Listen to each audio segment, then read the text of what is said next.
It has been described as an oasis of wilderness, a mosaic of ancient heathlands, of acidic grasslands, of dense woodlands and wetlands, all surrounded by a vast array of flora and fauna, more than 96 species of birds and 30 species of butterflies, which I believe is more than half of all of those known to exist in this country.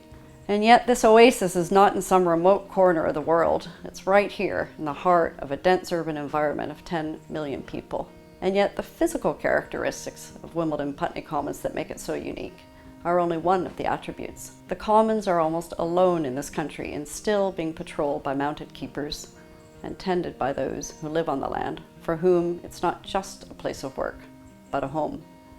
Because it's surrounded by houses and heavily populated on the outside, you can drive down the road, certainly not realise it here, and then you turn off Parkside and the whole lot just opens up to you.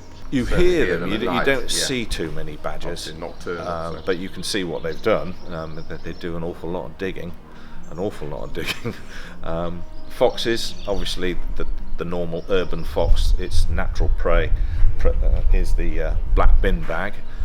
But up here they've got to catch the rabbits. They've got the nice restaurant. Not so good. This year marks 150 years since the act that created the Commons received royal assent, and in recognition of this landmark, as well as the receipt of a national lottery grant that will protect the Commons for the future generations, we are here to showcase a number of aspects of the Commons that make them so unique, and my colleague Steve will now talk a little bit more about this. I'm Chief Executive of Wimbledon and Putney Commons, so I oversee really all of the operations day to day and liaison with the Board of Trustees who govern the Commons as well. I love the fact that you've got the combination of an important wildlife site, it's a site of special scientific interest and special area of conservation, coupled with what is a really important community resource. It is in effect a piece of countryside within an otherwise urban area. I mean, we're only 20 minutes away from Waterloo Station here. There are a number of key drivers for the master plan. As a charity with limited budgets, it's not always been easy for us to make the investment necessary over the years in the infrastructure of the Commons. And as a result, we find ourselves in a position where wildlife habitats that need investment, we've got